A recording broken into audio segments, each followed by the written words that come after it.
Ao longo da vasta extensão da história humana, existem histórias que ecoam através dos séculos.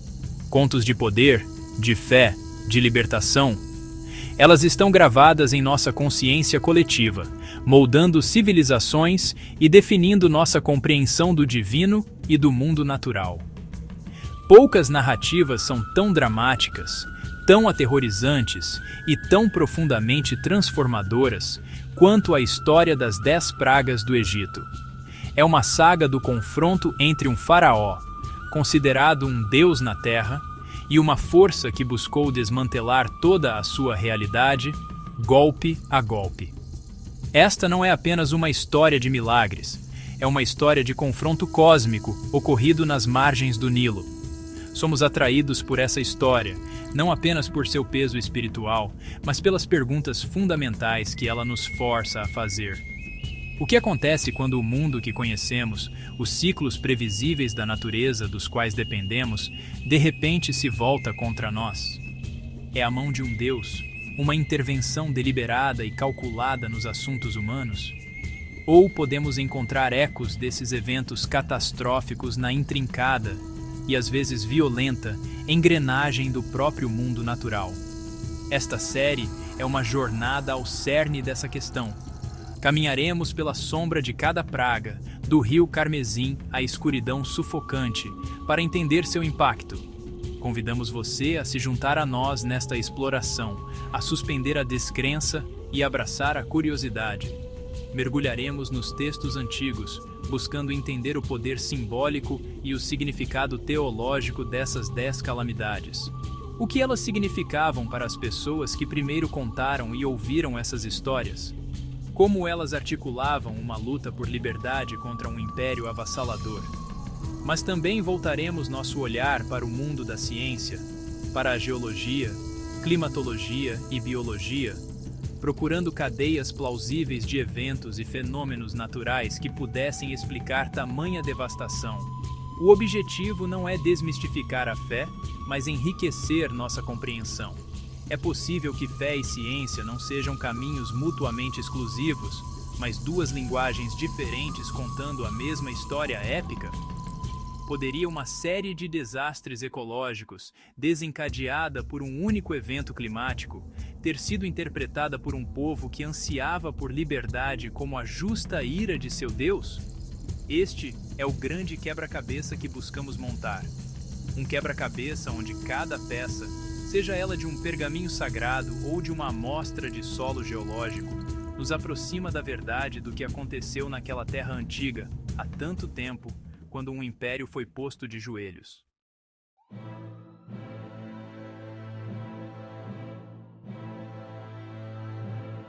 A história começa onde toda a vida no Egito começa, no Nilo.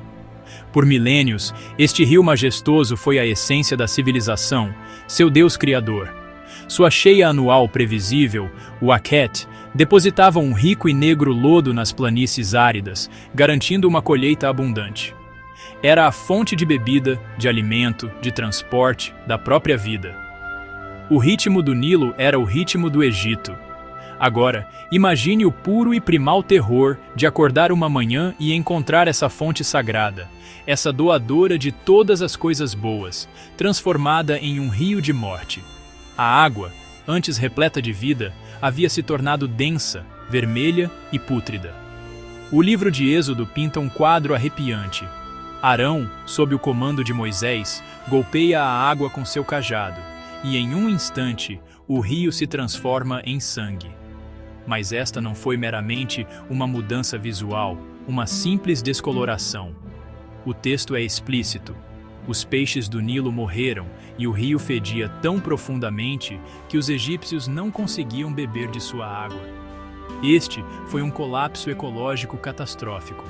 A própria base de sua existência, a promessa divina do Nilo, havia sido grotescamente invertida.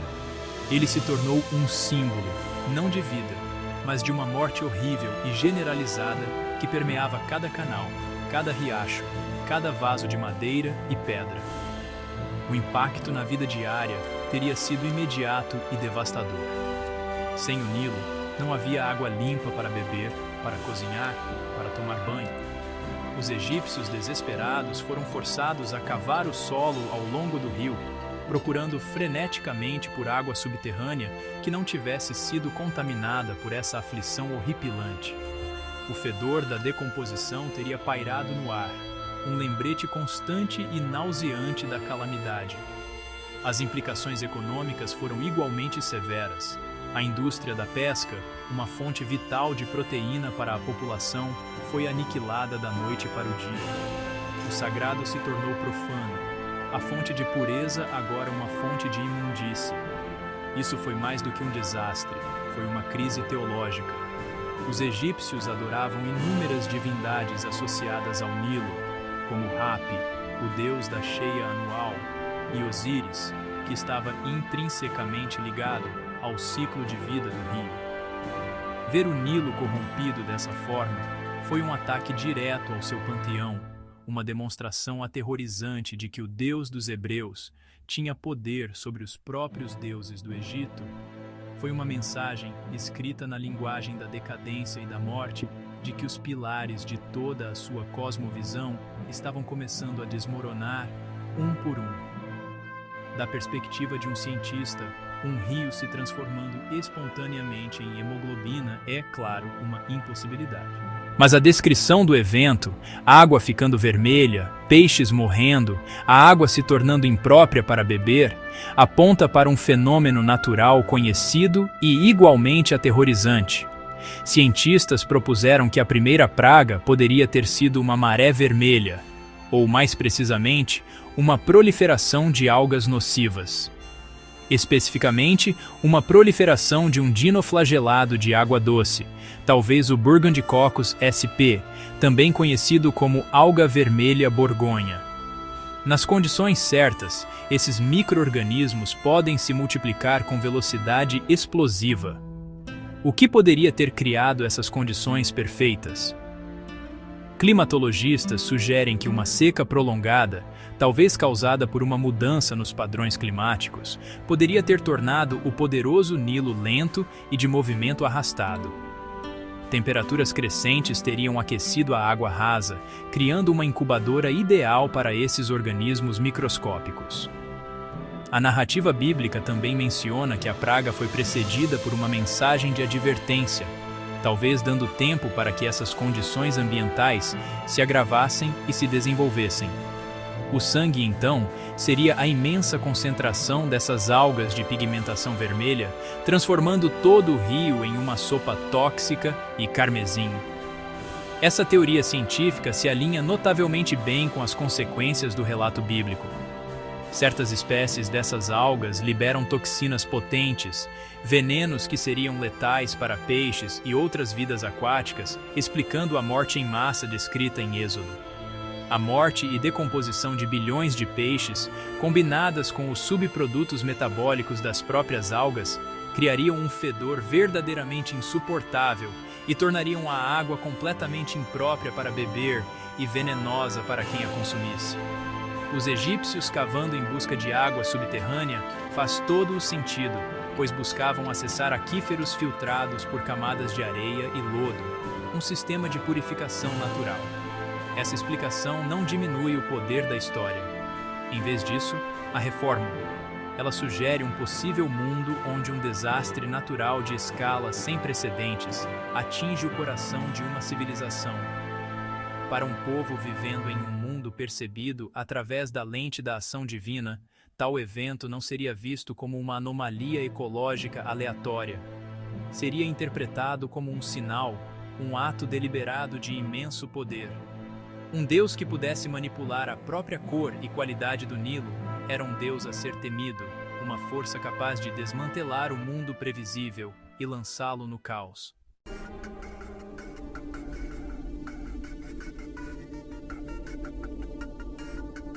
A maré carmesim da primeira praga recua, deixando para trás um rio de morte e decomposição. Mas isso não é um alívio. É apenas a preparação para o próximo ato horripilante. A devastação ecológica do Nilo se torna o próprio motor que impulsiona a segunda praga. Com seus predadores aquáticos naturais, Os peixes maiores, agora mortos e apodrecendo na água tóxica e seu habitat tornando-se inabitável, uma criatura é forçada a fugir do rio em massa: o sapo. As margens do Nilo teriam começado a ferver com eles, um êxodo desesperado de seu lar envenenado para a terra do Egito. O texto bíblico descreve uma infestação de proporções quase surreais. Não se tratava apenas de alguns sapos no jardim. Ele afirma que os sapos subiram e cobriram a terra do Egito. Eles invadiram as casas, os quartos, as camas, invadiram as cozinhas, os fornos e as tigelas de amassar. Não havia escapatória. Cada canto da vida egípcia, desde os espaços mais íntimos do lar até os próprios locais onde preparavam sua comida, foi invadido por uma maré anfíbia escorregadia e coaxante. A praga era absoluta, uma invasão completa e total do espaço pessoal e público. Imagine o custo psicológico. O coaxar constante e cacofônico, um coro ensurdecedor que nunca cessaria, dia ou noite. A sensação de corpos úmidos e se contorcendo debaixo dos pés, na sua cama, na sua mesa. A descoberta grotesca de sapos assados no seu pão diário. É uma imagem de puro caos, um mundo virado de cabeça para baixo, onde a ordem natural colapsou completamente.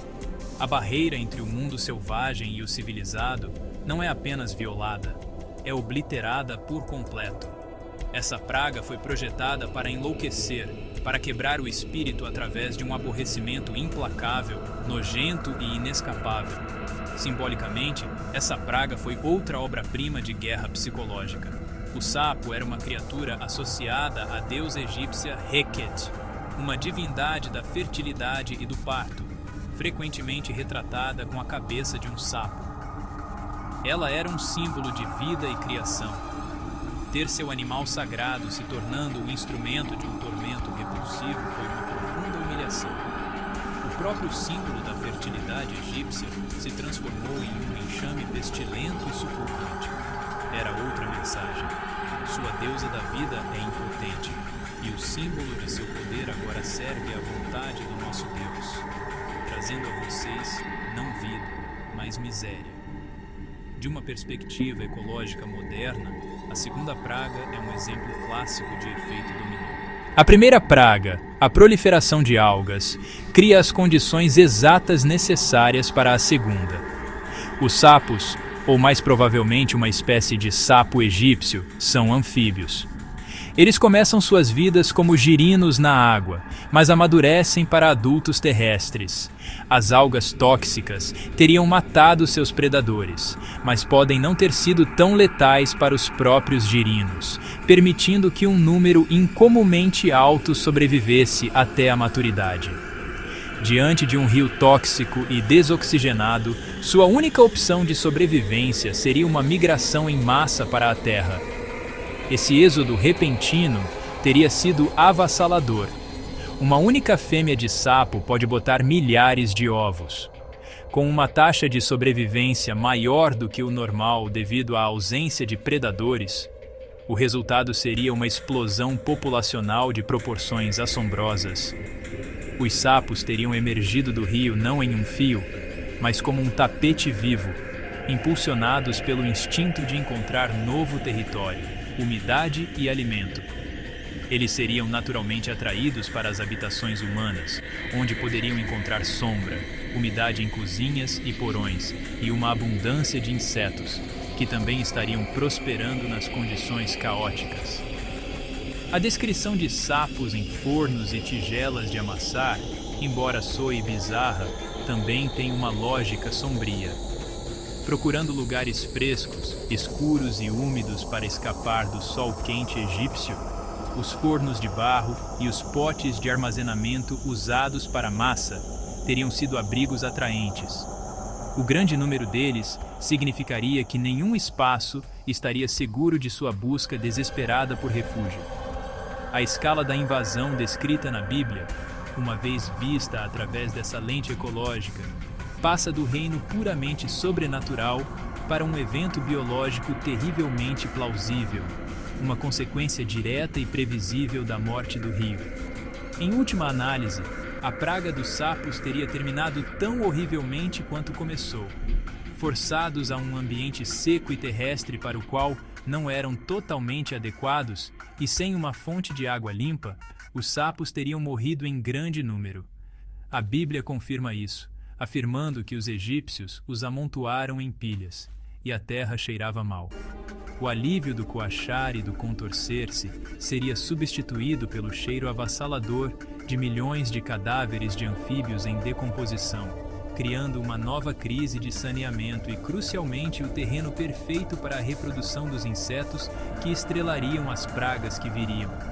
Os dominós continuavam a cair.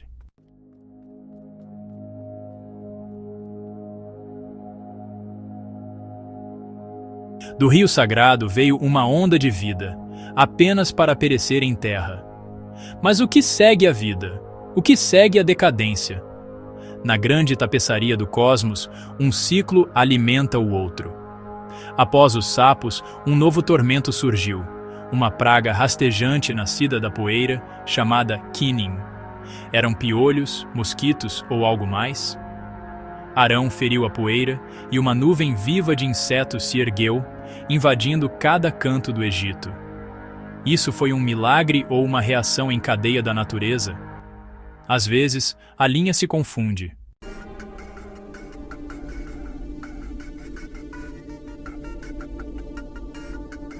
O universo é cheio de limites. A quarta praga traça uma linha na areia. Um enxame desce, mas desta vez, uma partição divina é feita. O Egito é invadido por uma horda caótica, mas a terra de Gósen é poupada. Pela primeira vez, uma praga distingue entre os povos, um milagre de separação. Foi a natureza, o acaso ou algo mais?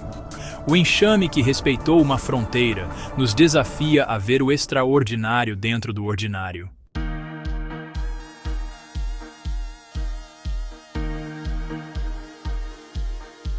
No cosmos, tudo está conectado. No Antigo Egito, animais como o touro, a vaca e o carneiro eram sagrados, manifestações do divino, símbolos de poder e estabilidade. A quinta praga atingiu o coração do Egito, devastando o gado e abalando sua economia e fé. No entanto, os rebanhos dos israelitas em Gósen permaneceram intocados. Um milagre, ou talvez um mistério da natureza e do isolamento. A verdadeira causa permanece em debate, mas a queda das bestas sagradas do Egito ecoa pela história como um momento de consequência cósmica.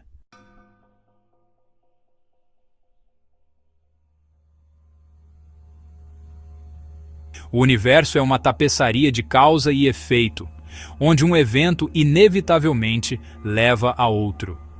Após a morte do gado, o Egito enfrentou um novo horror, uma praga de tumores que brotavam de dentro, afligindo a todos, ricos e pobres, sacerdotes e trabalhadores, igualmente. Moisés jogou fuligem diante do faraó, desencadeando sofrimento por toda a terra. Ninguém foi poupado, nem mesmo os magos do faraó caíram. A terra, já devastada, tornou-se um terreno fértil para doenças. A dor era tanto física quanto espiritual, uma marca de vergonha e desamparo. No fim, a praga foi um grande nivelador, humilhando a todos e revelando a fragilidade da carne.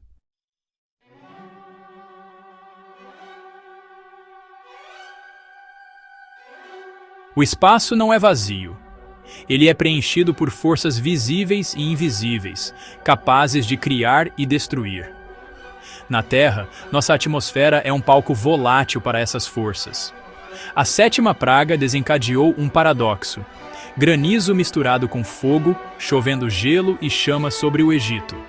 Ela destruiu plantações, matou o gado e violou a ordem natural. A devastação foi absoluta, uma visão aterrorizante e blasfema. Esta tempestade marcou um ponto de virada, um teste de fé e prudência. Alguns a ligam à erupção de Tera, um evento cataclísmico que poderia explicar o fogo e o granizo. No fim das contas, foi um lembrete.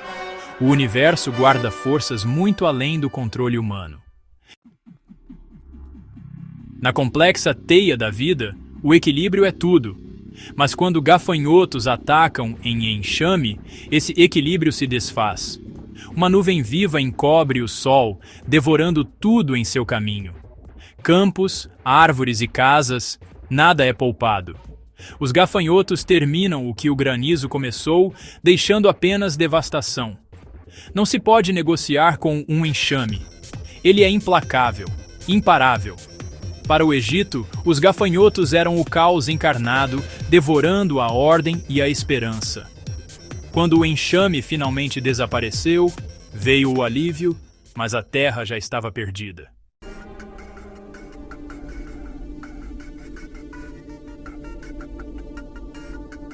O que é o nosso mundo sem luz?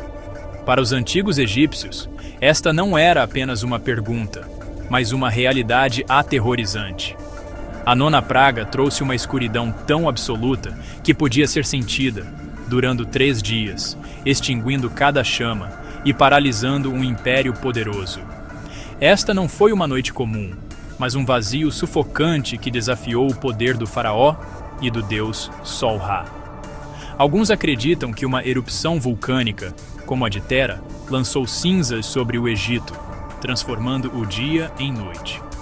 Seja divina ou natural, a escuridão foi um aviso arrepiante, um presságio de algo muito pior por vir.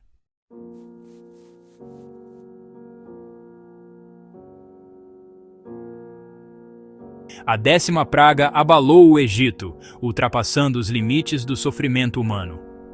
À meia-noite, uma força divina atingiu cada lar egípcio não marcado pelo sangue do cordeiro, levando o primogênito, do herdeiro do faraó, ao cativo mais humilde. O luto ecoou pela terra, quebrando a vontade do faraó, finalmente. Os israelitas, protegidos pela fé e pelo ritual, foram poupados. Esta noite se tornou a base da Páscoa, uma história de libertação, perda e o preço da liberdade. O legado da morte dos primogênitos perdura, moldando para sempre a fé, a memória e o significado da libertação.